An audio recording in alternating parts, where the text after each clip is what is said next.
네, 오늘 말씀의 제목처럼 미래의 죄도 다 용서를 받았는가? 그런 말씀을 아마 그런 질문을 아마 받아보셨을 것이고 또 본인이 스스로에게 할 수도 있을 것이고요. 근데 이제 사실 이 본 주제는 간단해요. 근데 이제 혼란을 일으킬 수 있는 요소가 있습니다. 그래서 본 강해가 도움이 되시길 바랍니다. 우리 크리스천 성도들은 용서에 대해서 그 아이디어가 분명해야 합니다. 그렇지 않으면 하나님이 나를 용서하셨다는 사실이 내 뇌리 속에, 내 심령에 각인되지 않으면 십자가의 의미가 뚜렷하게 내 삶 속에서 살아나지 않습니다. 그래서 바울의 몇 말씀을 좀 인용하려고 그러는데요. 경건하지 못한 사람을 의롭다고 하시는 분을 믿는 사람은 비록 아무 공로가 없어도 그의 믿음이 의롭다고 인정을 받습니다. 그러니까 내가 하는 일이 아무것도 없지만은 그런 죄인을 그리스도를 통해서 의롭다고 하시는 그 하나님을 신뢰하면은 이렇게면 의로운 자가 된다, 구원을 받는다 그런 말씀이죠. 말을 바꾸면은 칭의 구원입니다. 칭의, 의롭다고 이렇게 칭하는 것. 말은 좀 어렵습니다만은 하나님이 죄인을 죄가 없는 자다, 무죄 선언을 하시는 것입니다. 그래서 의롭다고 선포하시는 것, 칭의라고 그러죠. 근데 이제 방금 읽은 로마서 4장 5절에 보면은 행위에 대한 말씀은 하나도 없어요. 모두 다 하나님이 행하신 것입니다. 그래서 우리는 그 구원에 관한 한 일이 아무것도 없어요. 그냥 죄만 지었죠. 그럼 우리 죄는 형벌을 받아야 되는데 그거 어떻게 된 건가? 그것은 예수님에게 우리의 죄를 덮어 씌우고 처형하셨어요. 그 대신 예수님이 가지신 하나님을 전적으로 완전하게 순종하신 그 거룩한 의는 우리에게로 넘어오게 하셨습니다. 그래서 더러 영어로 더블 익스체인지라고 그러죠. 양편으로 이렇게 한쪽으로 가고 그쪽에서 또 이렇게 나한테로 오고 그렇게 해서 우리가 의롭게 되었다는 거죠. 고린도후서 5장 21절에 보면 그 점을 잘 명시했는데 하나님이 죄를 알지도 못하신 이를, 죄가 없으신 분이에요. 우리를 대신하여 우리 대신 죄로 삼으신 것은 그 죄를 덮으셨다는 거죠. 우리로 하여금 그 안에서 하나님의 의가 되게 하려 하심이니라. 그러니까 믿음으로 우리가 이롭게 됩니다. 행위로 되는 것이 아니라. 로마서 3장 24절에 보면 그리스도 예수 안에 있는 속량으로 말미암아, 속량은 내가 값을 치르고 사는 것을 얘기해요. 예수님이 자신을 속량의 속전 대금으로 지불하셨다는 거죠. 십자가 죽음으로. 속량으로 말미암아 하나님의 은혜로, 은혜는 그냥 거저받는 거죠. 하나님의 은혜로 값 없이, 값이 없어요. 내가 한 것이 아무것도 없어요. 의롭다 하심을 얻은 자 됐다. 그 의로움은 내가 뭘 잘 해가지고 거기에 대한 대가로 받는 것이 아니라 하나님의 선물로 얻는 것입니다. 무죄 선언을 받는 것이죠. 그렇다면 이것이 얼마나 놀라운 구원이냐 하는 거죠. 그래서 이제 우리가 은혜 구원이라는 말을 쓰잖아요. 그냥 받는 것이다. 선물로. 아무리 죄인이라도 큰 죄인이라도 예수님을 자기 죄를 대신해서 십자가에 가신 분이다. 그 주님이시다 하는 것을 믿으면은, 그것을 받아들이면은 모든 죄를 용서받고 하나님의 자녀가 되는 자격을 얻어요. 근데 이러한 그 은혜 구원에 도취되신 분들이 너무 좋으니까 하는 말이 있죠. 우리의 과거, 현재, 미래의 죄까지도 다 용서를 받았다. 그렇게 얘기합니다. 그들의 주장이 할 것 같으면은 예수님이 2000년 전에 십자가에서 속죄 제물이 되셨는데 우리는 그때 태어나지도 않았죠. 그러니까 예수님이 십자가 대속을 치르셨던 그때 당시를 기준으로 해서 보면은 우리는 미래에 죄를 짓는 사람이라 이거죠. 그래서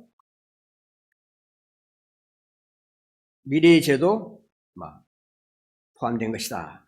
그렇게 주장하고요.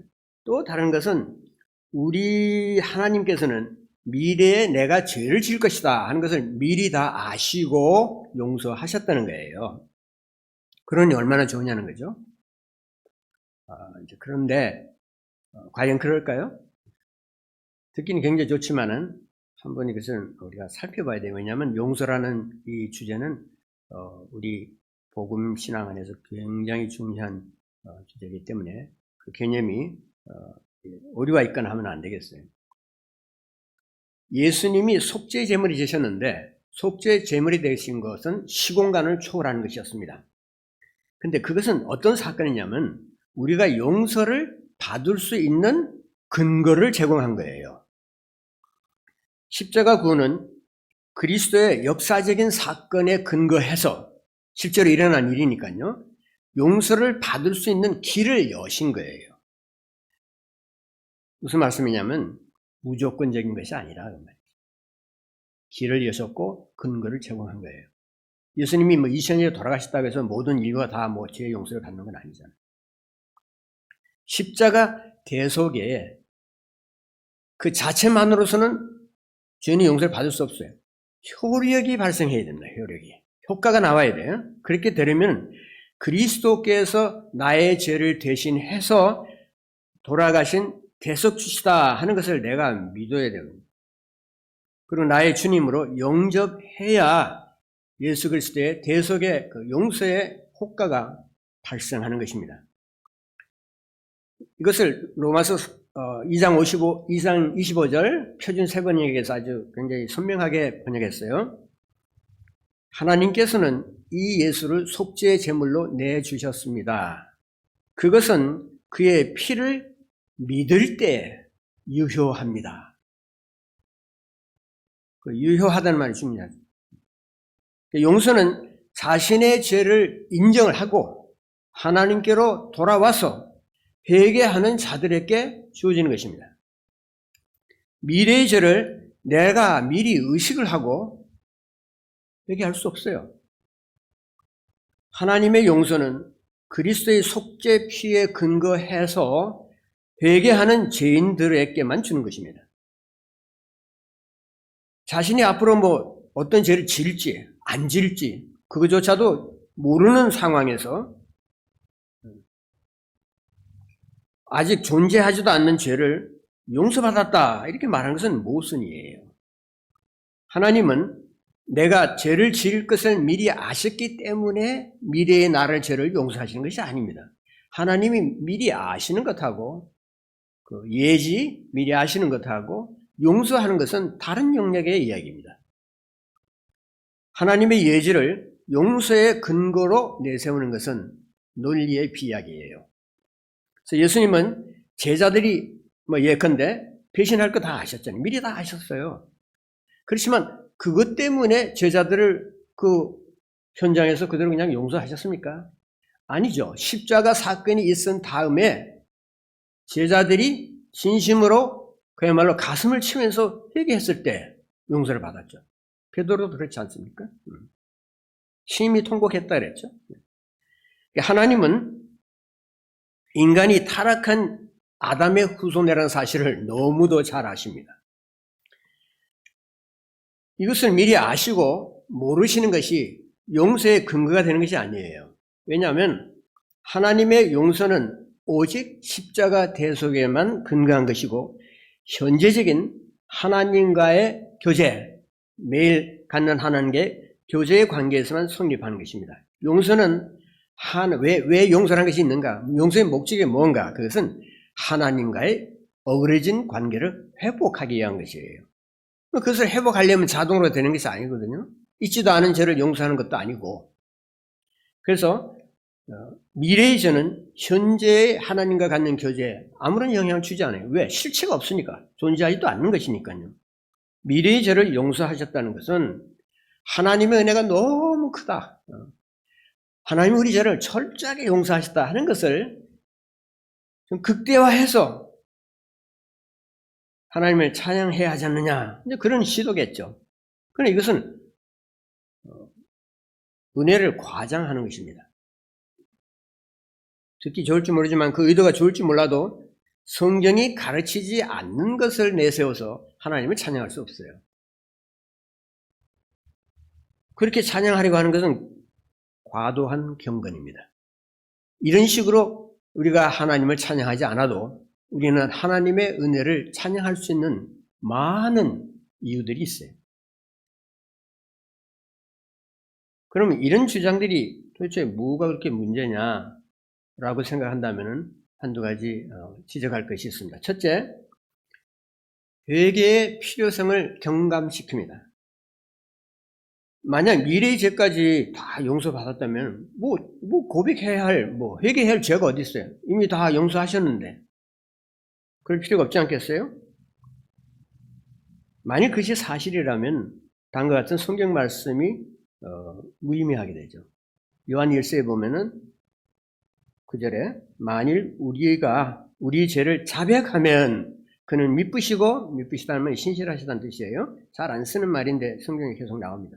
그는 미쁘시고 의로우사 우리 죄를 사하시며 우리를 모든 불의에서 깨끗하게 하실 것이요.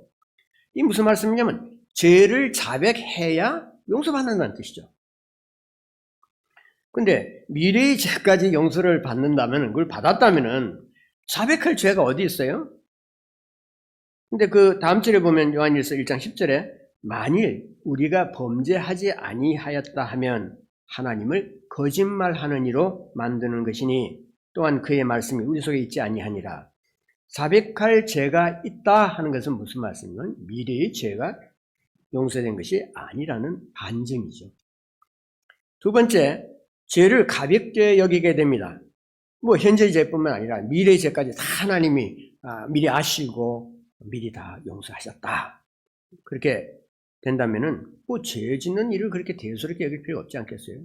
미래까지 다 몽땅 다 용서하셨는데 내가 오늘 좀 죄 짓는 거 큰 문제가 안 될 거라고. 실체가 없는 죄는 용서의 대상이 될 수가 없습니다. 성경에서는 언제나 백성들의 죄를 아주 구체적으로 지적을 해요. 구약 성경에 보면은 율법을 어긴 죄들이 쭉 나오잖아요. 선지자들 맨날 그런 얘기 했어요. 이스라엘 백성에게 귀하지 모시바기들로 너희들 이런 죄를 짓고 있다. 우상숭배를 물론 비롯해서. 신약에도 보면은 예수님이 사람의 마음에서 나오는 죄는 이런 것들이라고 쭉 나열하시잖아요. 바울도 마찬가지 그런 목록을 제시를 했죠. 왜 그렇게 하겠습니까? 왜 그렇게 일일이 세밀하게 죄들을 열거하겠어요? 그것은 미래에 막연하고 확실하지도 않은 죄가 아니고 그 죄라는 것이 오늘 현재를 단위로 해서 일어나는 일이기 때문이에요. 하나님께서는 미래의 죄를 죄를 다 열거하시고 그 다음에 내가 용서했다, 미리 용서했다 그렇게 말씀하신 적이 없잖아요. 그건 무슨 말씀이냐면 말을 바꾸면 하나님께서 미래의 죄를 이슈로 삼지 않으셨다는 뜻이죠. 존재하지 않으니까 은밀한 의미에서 인간의 죄는 언제나 오늘을 단위로 해서 일어납니다. 주기도문 생각해 보세요. 거기 보면은 일용할 양식을 달라. 시험에 들지 않게 해달라. 악의 소리를 구출해 달라. 그런 말이 미래에 될 일을 놓고서 기도한 것입니까? 오늘 우리에게 일용할 양식을 주옵시고 그럽시다. 오늘 우리에게 필요한 양식을 받아야 되고 오늘 내가 죄의 용서를 받아야 되고 오늘 내가 사탄의 세력으로부터 보호를 받아야 하는 것입니다. 오늘을 단위로 한 것이에요. 주기도문에서 미래의 죄를 용서해 달라거나 혹은 미래의 죄가 용서되었다고 말하지 않았습니다. 용서를 빈 것은 오늘을 단위로 한 것이지 미래의 어떤 때에 내가 짓게 될 죄가 아니었다는 것을 알 수 있어요. 미래의 죄가 용서가 됐다면은 내가 의식하지도 못하고 확신할 수 없는 그런 허구적인 죄이기 때문에 용서를 내가 체험적으로 알 수가 없어요. 용서를 체험할 수 없어요. 내가 아직 범하지도 않은 죄를 미리 용서받았다고 하나님을 찬양하는 것은 넌센스예요. 그런 예가 있습니까, 성경에? 그것은 픽션이에요, 픽션. 죄의 식감을 받았다는 것을 체험하려면은 내가 지은 죄를 확실하게 인정하고 기억하면서 하나님께 용서를 빌어야 됩니다. 그러나 미래의 죄는 내가 의식할 수도 없고 기억할 수도 없어요. 따라서 내가 고백할 수 없습니다. 발생하지도 않은 죄를 기억한다는 것은 존재하지 않은 것을 기억한다는 말과 같아요. 우리는 내일로 그래서 미루지 말고 오늘 지은 죄를 오늘 회개하고 용서를 받아야 합니다. 우리는 오늘을 단위로 해서 거룩한 삶을 살아야 돼요. 그래야만 깨끗한 양심을 날마다 유지할 수가 있습니다. 하나님께서 미리 죄까지 다 용서하셨다 이렇게 말하는 것은 오해와 오용의 여지를 두는 말입니다. 굉장히 위험한 가르침이에요. 아직 죄로 성립되지 않은 것을 미리 죄로 인정하고 존재하지 않는 죄를 용서한다는 것은 우리가 그냥 들어도 앞뒤가 안 맞잖아요. 은혜로 구원받았다 하는 것을 과장해서는 안 돼요. 하나님께서는 그런 과장을 참 잘한다, 나를 이런 식으로 해서 높여주는구나, 내 은혜를 확대해서 이렇게 받아들이니까 착하다 그렇게 말씀하시지 않습니다. 하나님은 진리의 하나님이시고 그 이상도 아니고 그 이하도 아니에요. 하나님은 계신 그대로, 하나님은 있는 그대로, 하나님은 존재 자체에 대한 가감이 없이 그분을 숭배합니다. 미래의 죄는 있지도 않기 때문에 현재 우리가 염려할 필요도 없고 용서의 대상도 아니에요. 미래의 죄는 현재의 죄로 존재할 때에만 고백과 용서가 성립합니다. 만약 현재의 죄를 우리가 용서를 받았다면 어떻게 해서 용서받았습니까? 그 죄를 내가 의식하고 인정하고 그리고 자백해서 용서를 받은 거 아닙니까? 그렇다면 미래의 죄도 같은 원리를 적용해야겠죠. 그러나 적용할 수가 없어요. 왜냐하면 존재하지도 않기 때문에, 내가 의식할 수 없기 때문에, 내가 기억할 수 없기 때문에. 근데 여러분 혹시 기억이 나지 않는 죄를 어떻게 억지로 기억을 하려고 애를 써서 회개를 해보신 적이, 회개를 하려고 노력해 보신 적이 있습니까? 뜬구름을 잡는 것과 같죠. 아니, 기억이 안 나는 죄를 내가 어떻게 진정으로 해결할 수 있어요? 이렇게 말할 수 있겠죠. 다 내 지은 죄 다 기억할 수 없으나 그저 하나님의 뜻대로 내 모든 일을 용서해 주시옵소서. 그렇게 일종의 경건한 기도를 할 수 있을지 모르겠어요. 그렇지만은 내가 범했지만은 잘 기억나지 않는 죄도 고백하려면 이렇게 힘든데, 짓지도 않은 죄, 앞으로 지을지 안 지을지도 알 수 없는 그런 미래의 죄를 놓고서 미리 해결할 수 있겠어요? 죄의 고백은 실체가 있어야 되고 구체적이어야 양심의 자유를 느낍니다. 만약 하나님께서 나의 미래의 죄까지 다 용서하셨다면 그러면 어쨌든 간에 회개할 죄가 없지 않습니까? 다 용서하셨는데 하나님, 저는 또 그 죄 지었습니다, 용서해 주셔서 자꾸 그렇게 말할 수 있어요? 하나님, 내가 이미 용서했다, 끝났다. 그런데 거기 가서 또 용서하시고 그거 다 잊어버리셨다까지 말씀하시는데 말이에요. 만일 회개할 죄가 없다는 식으로 생각하고 마음을 놓는다면은 그런 죄로부터의 자유는 자신의 양심을 속이는 것입니다. 미래의 죄가 이미 용서되었다 그렇게 말하는 것은 은혜 구원을 극단적으로 확대를 하고 회개의 필요성을 적어도 논리적으로 불필요하게 만듭니다. 이것이 복음이 아니에요. 성경에는 미래의 죄가 용서되었으니 기뻐하고 찬양하라 그렇게 말한 적이 없습니다.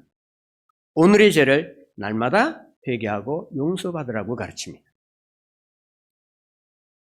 이제 중요한 대목을 제가 말씀드릴 건데요. 이 과거, 현재, 미래 죄가 다 용서됐다 이렇게 말하는 굉장히 혼란스러운 진술입니다. 미래는 시간선상에서 아직 나타나지 않았어요. 그럼에도 미래 죄가 용서됐다고 말하는 것은 그냥 미래에 뭐 어떤 행태로든지 내가 죄를 지을 것이 확실하니까. 그래서 이제 그런 주장을 하는 거죠. 그 의도는 뭐 하나님께서 철저하게 우리 죄를 용서하셨기 때문에 은혜 구원이다 하는 것을 강조하고 싶은 거예요. 근데 성경에서는 죄를 회개하라고 그럽니다. 미래의 죄를 어떻게 회개해야 합니까?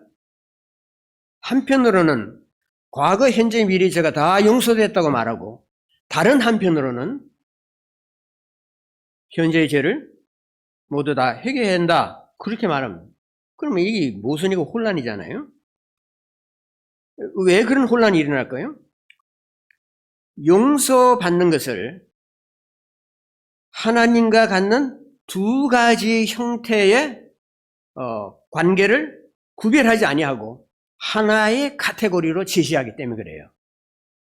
무슨 말씀이냐면 용서를 두 가지 측면으로 생각하셔야 된다 그죠? 성경은 용서를 하나님과 갖는 신분관계, 내가 하나님의 자녀다 아니다 하는 신분관계와 하나님의 자녀로서 갖는 매일의 교제 관계로 나누어서 설명하고 있어요. 그 점을 우리가 주목하면은 이 문제가 간단하게 풀릴 수 있습니다. 그렇게 이해하지 않으면 용서 문제는 항상 혼란스러워요.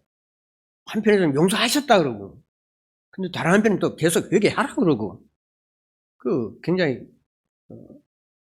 헷갈리죠? 십자가의 용서는 십자가는 용서의 근거를 제공한 것입니다. 그래서 십자가를 믿고 용서를 받으면 하나님의 자녀가 됩니다. 이게 신분적인 얘기예요. 이것은 마지막 부활의 영광, 우리가 이제 주님 앞에 서게 되고 새 몸을 받고 우리가 죄와 흠이 없이 되는 그때의 영광의 구원과 비교해서 첫 단계 구원이에요. 이 구원은 하나님과 떨어져 살던 죄인이 십자가 대속을 믿고 하나님의 자녀가 되는 소속, 하나님의 자녀로서의 신분에 대한 것입니다. 칭의 구원이에요, 그것이. 구원은 어떤 변화를 가져오느냐? 신분상의 변화를 가져와요. 구원을 받았다고 해서 내가 막 금방 성자가 되는 거 아니잖아요. 예수 그리스도의 십자가를 대속을 믿으면은 사탄의 왕국에 있던 내가 예수 그리스도의 빛의 나라로 옮겨집니다.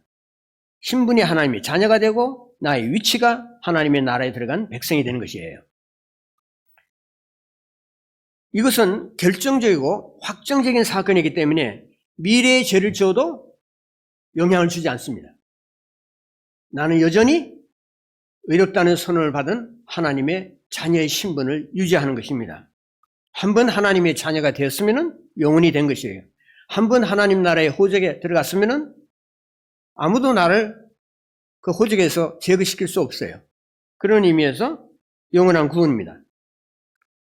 첫 단계 구원 때에 우리는 거듭나고 성령으로 거듭나고 하나님의 자녀가 되고 용서를 받아요. 그런데 이때 받는 용서는 칭의 구원 이후에 하나님의 자녀로서 사는 거룩한 삶, 성화라고 생각하셔도 되고요.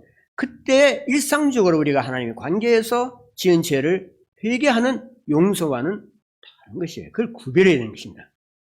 전자는 하나님을 떠나서 혼자 독립적으로 살던 아담에 속한 나의 과거의 삶을 용서받는 것입니다. 이것이 이제 하나님의 자녀가 된 출발점이죠. 그런데 이때 하나님의 자녀로서의 신분은 시공간을 초월해서 나의 인격체 전체가 그리스도의 나라, 그러니까 둘째 아담이신 그리스도 나라로 옮겨지는 사건이에요. 이것을 과거, 현재, 미래의 죄까지 다 용서받았다는 식으로 이렇게 하나로 싸잡아서 그냥 말해버리면 굉장히 혼란스럽게 됩니다. 하나님의 자녀로서의 거룩한 삶과 관련된 용서의 의미하고 섞여버리거든요. 하나님의 의로운 자녀로서 받아지는 일회적인 단번에 일어나는 신의 구원의 용서하고 그 다음에 하나님과의 매일의 교제의 관계에서 받아야 하는 반복적인 용서를 구별해야 된다 그 말씀입니다. 신의 구원 또는 첫 단계 용서는 시간적인 개념으로 보시지 마시고 현재 과거 미래 이렇게 보시지 마시고 존재론적으로 보셔야 됩니다. 신의 구원은 물론 과거 현재 미래 다 포함되죠. 그렇지만 중요한 것은 뭐냐면 나라는 인격체 전체가 그리스도를 믿는 순간에 의롭게 되었다는 선언을 받고 주 예수께 소속되는 단번의 사건이라는 것입니다. 첫 구원은 신분과 소속에 관한 것입니다. 우리는 미래에도 동일하게 의로운 신분을 가진 자로 인정이 될 것입니다.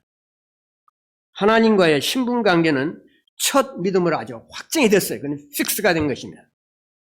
그러나 하나님과의 교제의 관계는 매일 유지되어야 합니다. 그렇기 때문에 매일 회개를 해야죠. 죄를 지으면 어떻게 됩니까? 마음 불편해요. 크리스천들은 양심이 예민해요. 그래서 뭔가 좀 시원하지가 않고 하나님과의 교제에 악영향을 미치거든요. 양심이 흐려졌으니까. 그래서 주님의 그 임재와 주님의 친밀하심이 그렇게 각별하게 느껴지지가 않습니다. 성경을 읽지만 그것이 내 심령에 그렇게 썩 와닿지가 않아요. 기도도 하고 찬송도 하고 교회도 다니고 하지만은 그러나 내 영혼 한 구석에 불편한 데가 있어요. 그래서 양심의 자유가 없습니다. 근데 미래의 죄 때문에 이런 영적 상태에 빠진 적이 있습니까? 미래의 죄 때문에? 없죠. 있을 수가 없죠. 미래의 죄는 내가 의식할 수 있는 것이 아니기 때문에 그런 거죠. 물론 내가 어떤 면에서든지 미래의 죄를 지을 것이다. 그것은 확실하지만 짓지 않은 죄를 놓고 용서를 구하는 것은 가상적인 경건이에요. 첫 구원 때 받은 나의 신분과 소속은 완전한 것입니다. 그러나 실존적인 나의 존재는 여전히 죄를 짓는 죄인입니다. 구원받은 이후에도 우리가 죄를 짓는다는 것은 나 자신의 모양새를 보면 금방 확인할 수 있잖아요. 그래서 하나님과의 관계를 잘 유지하기 위해서는 나는 죄를 자백하고 회개하고 용서를 체험해야 합니다. 하나님과의 자녀로서의 신분 완전히 확정이 된 것이 픽스가 된 것이지만은 하나님과의 갖는 매일의 관계는 유동적입니다. 칭의구원의 용서는 근데 법적인 용서예요. 어렵다는 선언이 있다고 해도 나는 실제로는 죄인이에요. 왜 그러냐면 하나님께서 그리스도의 의를 입혀서 나를 보시기 때문에 내 죄가 이를테면 안 보여지는 거예요. 가려진 것이에요. 그러나 내가 죄인이 아니라고 의인이라고 하는 것은 실제적인 나의 실존적인 존재를 보고 얘기하시는 것이 아니라 법정적으로 무죄라고 선언하는 것입니다. 그래서 이거 그럼 무슨 소리냐, 이게 픽션 아니냐 이게야말로 사실이 그렇지 않은데 또 한면은 그렇다고 하니까 말이 안 된다 그렇게 생각해요. 그래서 그런데 우리가 알아야 할 것은 하나님께서 나를 보시는 것은 예수 그리스도 안에 나를 넣고서 보시니까 그리스도의 의가 빛나는 거예요. 그래서 그리스도 안에 있다는 의미가 그런 거죠. 그런데 내가 죄가 없는 무죄의 선언을 받은 자로 보이는 것은 하나님 눈에 법의 눈으로 볼 때는 나는 죄인이 아니라 그 말이에요. 그런데 하나님 진짜 나를 보시는 것은 그야말로 미래의 나를 보시는 거예요. 현재는 아직 형편없는 죄인이에요, 사실은. 그런데 미래에 우리가 그리스도 앞에서 점도 없고 흠도 없이 나타날 때가 있다는 거 아닙니까? 새 몸을 바꿔서 마지막 영광의 완전한 모습을 하나님이 미리 보시는 거예요. 말하자면 나의 신분적인 의, 나는 이제 칭의입니다. 죄가 없습니다. 무죄예요. 신분적인 의는 법적인 것인데 나중에 실제적인 성품의 의와 매치가 될 것이 온다 이거예요. 그날에 온다고 말이에요. 근데 하나님이 그걸 미리 보시고 나를 이를테면은 선대하시고 의롭다고 간주하시는 것입니다. 그렇지만 법적 신분과 소속의 변화가 나를 꼭 성자로 만드는 건 아니잖아요. 칭의는 뭐냐? 우리가 성화될 수 있도록, 거룩한 삶을 살 수 있도록 나를 그러한 거룩의 위치로 옮겨주는 일을 하는 거예요. 칭의를 받는 순간부터 나는 성화의 삶을 살 수 있는 그런 존재와 영역에 들어간 것입니다. 근데 이제 여러분 잘 아시겠지만 성화라는 것은, 거룩한 삶이라는 것은 주님을 순종하는 삶은 단계적이죠. 꼭 그것이 1, 2, 3, 4 하는 식으로 계단 올라가듯이 그런 식의 단계적인 건 아니에요. 점진적이라는 말도 쓰지만 그 뭐 계속해서 올라가 상승하는 건 아니죠. 올라가다 떨어지기도 하고 뭐 돌기도 하고 뭐 그런 일이 자주 일어나잖아요. 물론 그것이 이제 자주 일어나면 안 되겠죠. 예수를 믿고 하나님과 가까이 살면 살수록 내 삶은 훨씬 더 정리가 돼야 됩니다. 그리고 훨씬 더 전진적인 것이 돼야 돼요. 퇴보적인 것이 되지 않고. 근데 그런 퇴보적인 삶은 늘 계속하는 사람들 있잖아요. 뭐 우리도 그 중에 하나라고 할 수 있지만, 그러나 말씀의 요지는 뭐냐면 칭의 구원을 받았으면 하나님의 그 크신 은혜를 내가 체감하고 하나님의 거룩한 삶을 향해서 나아가는 그런 자들이 되어야 된다. 날마다 회개하고 하나님 앞에 나아가서 자신을 좀 쳐다보고 그 다음에 부족한 것을 메꾸면서 살아야 된다는 말이에요. 우리에게 이 수선, 우리 말하자면 영적 수선공이 돼야 됩니다. 무슨 말이냐면, 갈릴리 어부들이 나가서 잡을 때, 고기 잡을 때 뭘로 잡아요? 그물로 잡잖아요. 근데 그물이라는 것은 사용하고 나면 꼭 그 구멍이 생기거나 끊어지거나 일이 있잖아요. 그래서 어부들이 항상 해안에서 그물을 수선하잖아요. 내일을 위해서. 보다 거친 날을 위해서. 그것을 그때 수선하지면 고기 다 빠져나가 버리죠, 뭐. 우리의 영적 삶도 그렇다는 거예요. 날마다 우리의 영혼에 이 세상 세파바 여러 가지 죄에 묶여서 구멍이 나고 상처가 나는 부분들을 수리해가면서 살아야 됩니다. 수선해가면서. 그것이 회개하는 거죠. 하나님의 말씀보다도 원색적으로 깨닫고 하나님 앞에 나아가는 것입니다. 근데 이제 예수님의 관심은 이 성화는 뭐 물론 미래에 된 것이다, 미래를 다루는 것이다, 그게 아니고 오늘의 성화를 얘기하는 거죠. 오늘 우리를 거룩한 삶으로 인도해 주십시오. 이제 이렇게 기도해야 되는 것이죠. 그래서 예수님께서도 어디에 관심이 있으시냐면 미래의 죄에 관심이 있으신 것이 아니고 오늘의 죄에 관심이 있으셨어요. 그래서 그 세족의식이라는 거 있잖아요. 제자들 발을 씻는 거. 거기에 이제 이 사건이, 이 아이디어가 아주 클리어하게 나타나요. 그래서 오늘 본문을 제가 그걸 삼았는데, 예수님은 제자들의 발을 씻기시면서 그리스도의 피가 지닌 그 이중적인 시침을 언급하셨어요. 베드로가 예수님, 저 발만 씻기실 게 아니고 손도 씻겨주시고 막 머리까지 씻겨주세요. 뭐 머리 씻기면 이제 다 씻는 거나 마찬가지. 그렇게 아주 적극적으로 나왔잖아요. 주님이 어떻게 말씀하시냐면 이미 목욕한 자는 발밖에 씻을 필요가 없느니라. 온몸이 깨끗하니라 그러셨어요. 첫째, 이미 목욕한 자는 예수님의 구원을 처음으로 받은 자입니다. 그것은 한 번으로 끝나는 사건이에요. 칭의 구원이에요. 신분적으로 하나님 나라의 시민이며 예수님께 속한 주의 자녀입니다. 영적으로 깨끗해졌고 정죄로부터 해방되었습니다. 바울은 이것을 의롭게 되었다고 표현했어요. 칭의 구원을 받으면 성령이 우리 속에 내주하시면서 새 생명을 살 수 있도록 인도하십니다. 그 성령의 인도에 우리가 순응해야죠. 성령께서 다 알아서 해주신다 그거 아니에요. 하나님께서 우리를 로봇으로 대하시는 것이 아니니까요. 이 전반적인 영적 시침은 우리에게 단 한 번 일어납니다. 예수 그리스도를 자신의 주로서 영접했을 때. 그래서 이 시침은 상실되지도 않고 그것이 더 임프루브 되거나 하는 것도 아니에요. 한 번으로서 영구적이고 완전하기 때문에. 두 번째, 발을 씻는 것은 매일의 죄로부터 정결함을 받는 것입니다. 신분적으로 하나님의 자녀가 된 자들은 하나님과의 교제 관계에서 날마다 용서를 받아야 합니다. 우리는 죄 많은 세상에 살면서 죄의 오염이 돼요. 비유적으로 말하건대 발이 더러워지는 것입니다.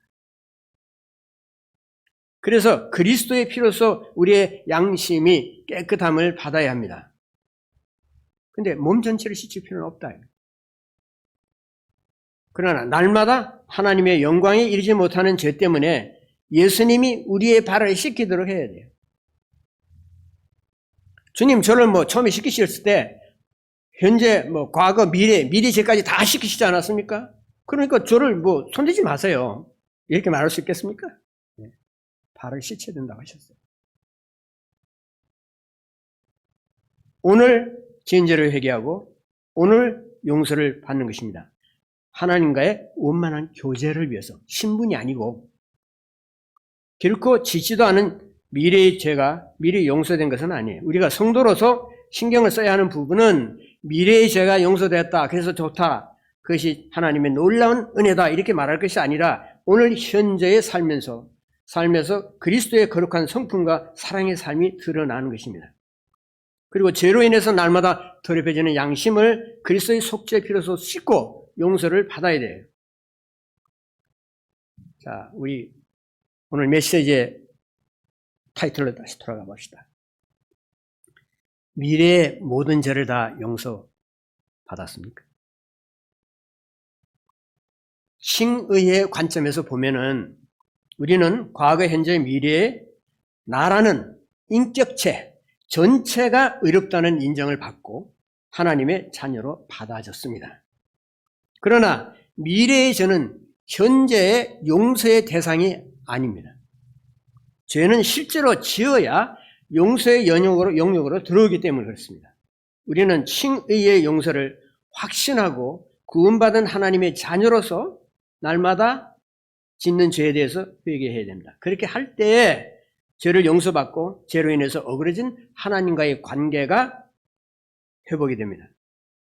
우리는 성경이 보장하지 않는 극단적인 은혜 교리에 현혹돼서 죄를 회개할 필요도 없다거나 모든 죄가 다 용서되었으니까 할렐루야만 외치면 된다거나 하는 그런 식의 크리스천 삶을 살아서는 안 되겠습니다.